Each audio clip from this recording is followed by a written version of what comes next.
Hola, ¿qué tal, estudiantes? Pues muy buenos días, un buen día.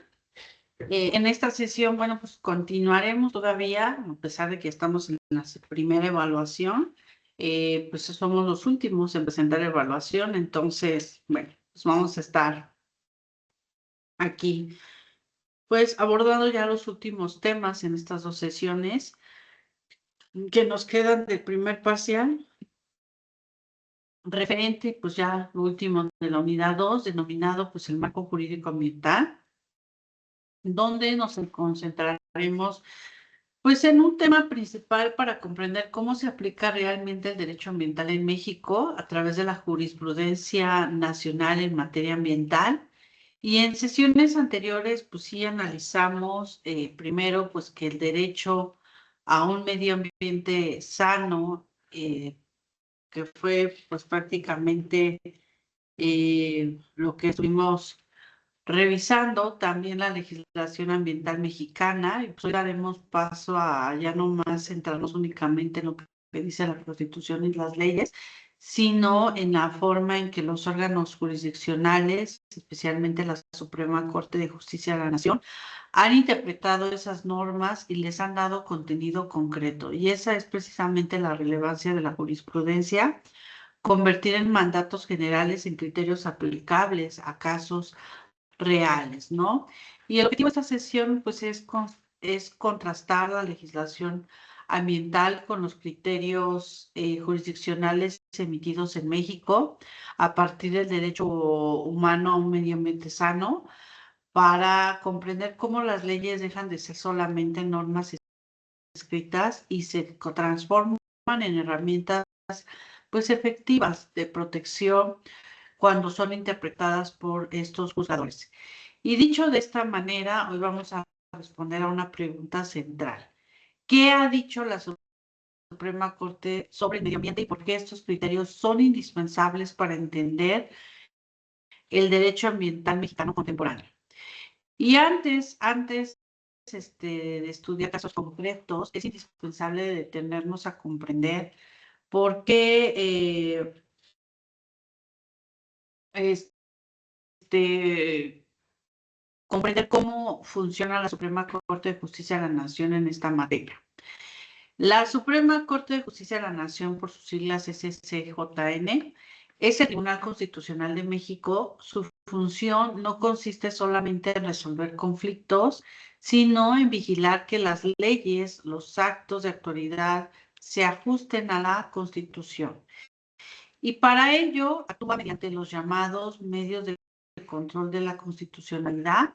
La propia Corte identifica entre los asuntos que le corresponden atender el juicio de amparo, las controversias constitucionales y las acciones de inconstitucionalidad. Y esto es muy importante para nuestro tema porque la Suprema Corte no conoce los asuntos ambientales por existir una vía ambiental autónoma dentro de la Corte, sino porque los problemas ecológicos llegan a través de estos medios de control constitucional, y en la práctica los asuntos ambientales suelen llegar de varias maneras. La primera, pues, es la vía del juicio de amparo. El amparo, recuerden que protege los derechos humanos, eh, reconocidos obviamente pues, en la Constitución y en los tratados internacionales, y puede tramitarse como amparo indirecto ante juzgados de distrito o como amparo directo contra sentencias definitivas. Y en ciertos supuestos, la Suprema Corte conoce el recurso de revisión o atrae asuntos por su importancia y trascendencia. Y esto ha sido decisivo en materia ambiental porque muchas personas, comunidades y organizaciones han acudido al amparo para reclamar afectaciones al medio ambiente sano. Además, la reforma de amparo amplió el acceso a este medio al reconocer la posibilidad de promoverlo también desde su interés legítimo colectivo, lo cual ha sido crucial, sobre todo en conflictos ambientales. Otra vía, pues, son las controversias constitucionales. Esto sirve para resolver conflictos entre poderes o entre distintos o entre distintos órdenes de gobierno cuando se considera que hubo invasión de competencias o violación a la Constitución en materia ambiental. Esto es particularmente, pues sí, relevante porque el ambiente es un campo concurrente, interviene federación, entidades federativas y municipios. Por ello, varios conflictos ambientales también son conflictos de competencias, ¿no?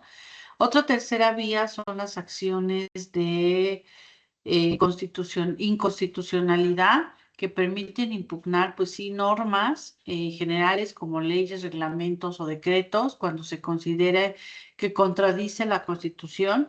Y esto es muy útil para revisar normas que pueden disminuir niveles de protección ambiental o afectar, ¿no? Derechos vinculados con el ambiente. Y ahora bien, como se vuelve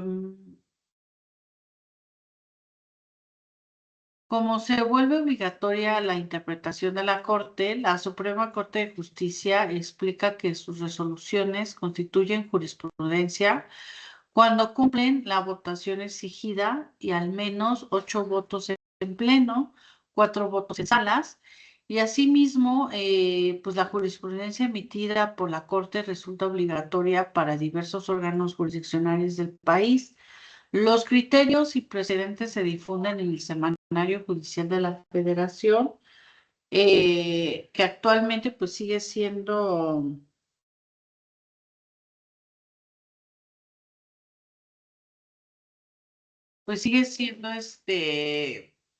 un sistema oficial de compilación y difusión de criterios obligatorios y relevantes. En publicaciones oficiales 2026 ya aparece la de 10ª época. Los invito a que revisen el Semanario Judicial de la Federación. ¿Y por qué es tan importante entender esto desde el inicio? Porque cuando hablamos de jurisprudencia ambiental no estamos hablando de opiniones aisladas, estamos hablando de criterios constitucionales que orientan pues, a los tribunales, delimitan competencias, fortalece sobre todo los derechos humanos y en muchos casos obligan a reparar daños o a rediseñar, pues sí, decisiones políticas, ¿no? La base de todo pues, este desarrollo se encuentra obviamente en nuestra Constitución.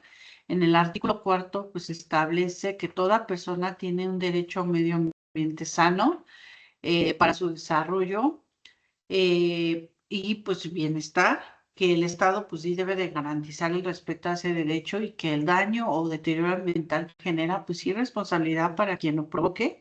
Y este precepto es la punto de partida de la justicia ambiental y constitucional en México, que ya vimos en la sesión pasada. De igual manera, recordarán el artículo 73, fracción 29-G, que faculta al Congreso para expedir leyes que establezcan la concurrencia entre la Federación, entidades federativas, municipios y, en su caso, demarcaciones de la Ciudad de México, ¿no? En materia de protección al ambiente, preservación y, sobre todo, restauración del equilibrio ecológico. Y esto significa que el medio ambiente no puede entenderse como una competencia exclusiva de una sola autoridad. Es una materia compartida y por ello, pues sí, compleja. Y precisamente por esa complejidad se ha tenido que responder como las siguientes. ¿Qué protege exactamente el derecho a un medio ambiente sano? ¿Quién puede acudir a los tribunales cuando el daño afecta a toda la colectividad? ¿Cómo se resuelve la tensión entre el desarrollo económico y protección ecológica? ¿Y qué debe hacer un juez cuando existe incertidumbre científica? ¿Qué efectos debe tener las sentencias cuando ya se produjo un deterioro ambiental? Y todas estas preguntas pues han sido abordadas por la Suprema Corte. Y una de las aportaciones más importantes de la Suprema Corte ha sido explicar que el derecho a un medio ambiente sano no tiene una sola dimensión, sino varias. La Corte ha señalado que este hecho posee una dimensión ecocéntrica objetiva, una dimensión antropocéntrica o subjetiva. La primera, pues la protege el medio ambiente como un bien jurídico por sí mismo, es decir, la naturaleza no se tutela por su utilidad para el ser humano, sino por su valor propio. Y la dimensión antropocéntrica o subjetiva reconoce que la afectación ambiental repercute en otros derechos como la salud, la integridad, la vida y el agua, ¿no? Además, la Corte, pues sí ha sostenido que este derecho tiene una dimensión colectiva porque pertenece también a generaciones presentes y futuras y una dimensión individual porque sus afectaciones recaen directamente a personas concretas. Incluso ha afirmado que el núcleo esencial protegido es el medio natural, la naturaleza por su valor y en su misma, ¿no? Y esa construcción es sumamente, perdón, relevante. Durante mucho tiempo el derecho ambiental fue visto casi exclusivamente desde una lógica administrativa, permisos, autorizaciones, inspecciones, sanciones.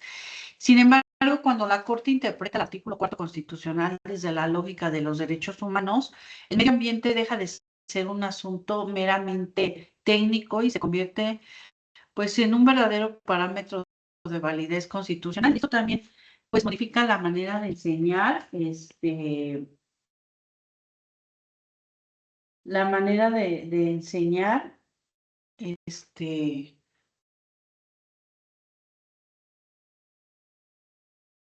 que pues la materia, ¿no? Ya no basta con memorizar las leyes o competencias, también debemos de comprender pues que hoy el derecho ambiental mexicano se explica también desde categorías de dignidad humana, interdependencia de los derechos, la tutela judicial efectiva, la progresividad y responsabilidad por el daño ambiental.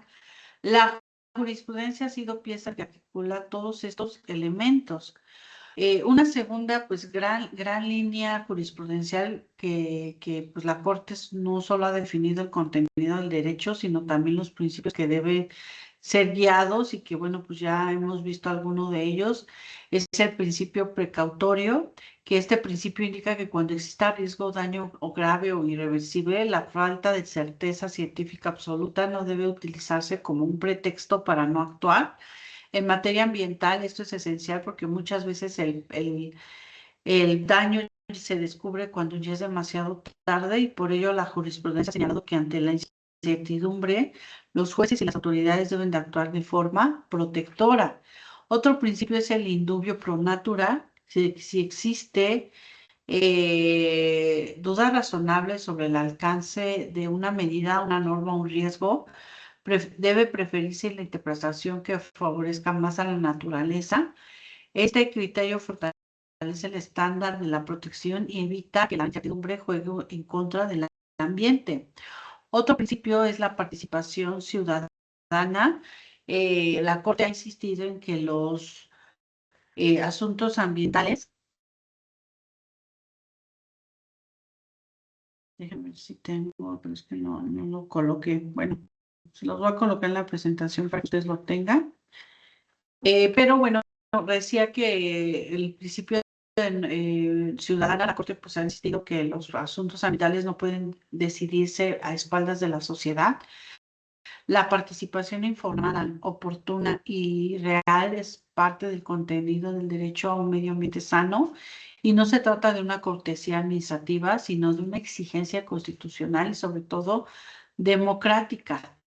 El principio de no regresión o de prohibición de regresividad ambiental, o es una vez más que el Estado pues, ha alcanzado cierto nivel de protección, no puede retroceder sin una justificación particularmente estricta. Y este principio es muy importante en áreas naturales, protegidas, regulación de riesgos y sobre todo de estándares ambientales. Y otro quinto principio es el desarrollo sustentable y la transversalidad. La Corte ha sostenido que el ambiente no puede ser visto desde un tema aislado. Las decisiones sobre economía, energía, urbanismo, ordenamiento territorial o infraestructura también deben de leerse desde la lógica ambiental. Y aquí se observa claramente la relación entre legislación ambiental y jurisprudencia. La ley distribuye competencias, pero la jurisprudencia enseña cómo deben de ejercerse esas competencias cuando están en juego la protección ecológica. Una de las transformaciones pues, más relevantes que ha producido la jurisprudencia ambiental en México es la ampliación al acceso a la justicia, que es otra tercera gran línea jurisprudencial, al acceso a la justicia ambiental e interés legítimo. Tradicionalmente, para acudir al juicio de amparo se exigía acreditar una afectación muy directa y personal. En problemas ambientales eso era un obstáculo enorme porque el daño ecológico muchas veces es difuso, colectivo o acumulativo. La contaminación del aire, la destrucción de un manglar, la degradación de su humedal o la afectación a un acuífero no siempre dañan de manera inmediata o exclusiva a una sola persona. Sin embargo, sí lesionan intereses jurídicamente protegidos. Frente a ello, pues la Corte fue construyendo criterios más amplios sobre el interés legítimo, aceptó que vecinas, vecinos, comunidades, organizaciones, incluso niñas y niños pudieran acudir a los tribunales para reclamar violaciones al medio ambiente sano cuando existiera una relación especial con el ecosistema o el servicio ambiental amenazado. Y esto ha sido decisivo porque el derecho ambiental sea justiciable y no solo programático. Además, la jurisprudencia ha reconocido que en materia ambiental el juez no debe comportarse de una manera pasiva. En ciertos casos puede asumir un papel más activo en la valoración probatoria, en la búsqueda de elementos técnicos y en escenarios de incertidumbre, incluso en la redistribución de las cargas probatorias, precisamente porque el ambiente exige un estándar de protección reforzado. Y aquí conviene subrayar que la justicia ambiental contemporánea ya no entiende solo desde la titularidad individual clásica, sino desde la defensa de bienes colectivos, ecosistemas y sobre todo servicios ambientales. Y esta ha sido una de las contribuciones pues ya más profundas dentro de nuestra jurisprudencia nacional. Y ahora pasamos pues a asuntos más emblemáticos que ustedes pues pueden revisar en la línea jurisprudencial. El primero pues es el amparo en revisión 307 diagonal 2016 relativo a la afectación de manglares en la laguna de Carpintero en Tampico. Este asunto, la Corte llegó a reconocer que las personas vecinas contaban con un interés legítimo para reclamar el daño ambiental porque la afectación al manglar implicaba, pues sí, la pérdida de los servicios ecosistémicos de los que dependía su derecho a un medio ambiente sano. Y este caso es clave porque consolida la idea de que no se necesita una lesión patrimonial individual para acceder a la justicia ambiental. Basta una afectación jurídicamente relevante al ecosistema con el que las personas guardan una relación especial. Además, en este precedente se desarrolla con fuerza las dimensiones del derecho a un medio ambiente y principios como precaución, participación e indubio pro natura. Otro fue la controversia constitucional 212 diagonal 2018 relacionadas con el Yumbana. Este asunto es fundamental porque muestra que el ambiente también se debate desde la distribución de competencias. Aquí la Corte sostuvo que materias como desarrollo urbano, uso de suelo, la biodiversidad y el ordenamiento territorial debe interpretarse desde un enfoque de transversalidad y desarrollo sustentable. En otras palabras, las competencias públicas no pueden leerse de forma fragmentada cuando el resultado afecta ecosistemas estratégicos y este criterio pues sí es especialmente útil para que ustedes comprendan que el derecho ambiental no es un comportamiento aislado, sino un eje transversal de todo el orden jurídico. Otro amparo en revisión es del amparo en revisión 610-2019 sobre la modificación de la norma oficial mexicana 016 en materia de combustibles y etanol, que aquí la Corte sostuvo que cuando existe incertidumbre científica y posibles riesgos para el ambiente y la salud pública, no pueden modificarse unilateralmente estas normas técnicas sin respetar este procedimiento ordinario y sobre todo la participación pública. Y en este caso, pues es relevante porque conecta el principio precautorio con la democracia participativa y con el deber estatal de no sacrificar la protección ambiental por razones meramente económicas. Otro amparo, pues, es el de 237 de 2020 relativo a la construcción y operación de un relleno sanitario. La Corte concluyó que la ubicación y operación, pues, de este sitio en contravención a parámetros técnicos de protección vulneraba el derecho a un medio ambiente sano y a la salud de la comunidad. Estos amparos que les he estado mencionando vienen en un cuadernillo del contenido y alcance de la jurisprudencia de la Suprema Corte de Justicia, que, bueno, tiene como 400 páginas, pero, bueno, ustedes lo pueden revisar y consultar sin tema, y que ahí, pues, engloba, bueno, ahí saqué los casos más controvertidos, como este de revisión, que este precedente, pues sí, enseña que en materia de residuos las autoridades no pueden limitarse a formalidades solamente administrativas, deben de garantizar condiciones reales de prevención, seguridad y sobre todo protección al ecosistema.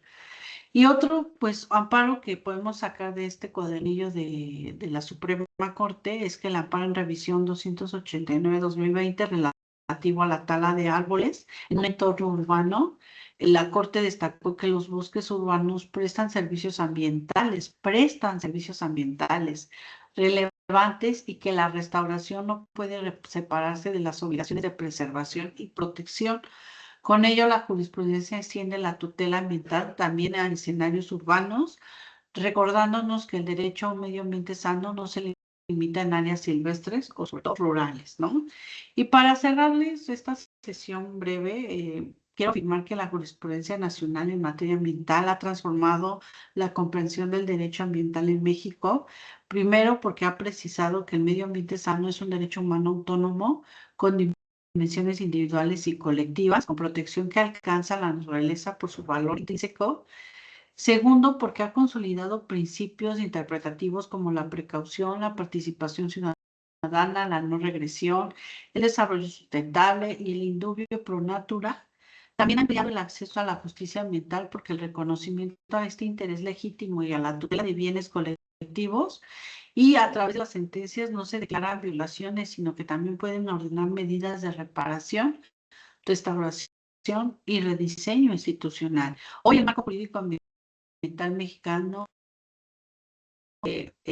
revisar pues, la jurisprudencia sería quedarse en una visión incompleta. La ley establece el marco, pero es la jurisprudencia lo que revela que ese marco se interpreta, se activa y se vuelve exigible frente a autoridades y particulares. Con esto vamos a concluir nuestra sesión. En la siguiente oportunidad podemos revisar la jurisprudencia en estándares internacionales, que les va a permitir ver el alcance que tiene a nivel internacional la cuestión del derecho ambiental. Esta presentación, bueno, no estaba completa, me faltó ahí colocarle pues estos casos que les mencioné, que estaba viendo aquí en el cuadernillo, para que ustedes, bueno, pues lo tengan de manera más sucinta en ese apartado, ¿vale? Que tengan excelente día y nos estaremos viendo en la siguiente sesión. Hasta luego.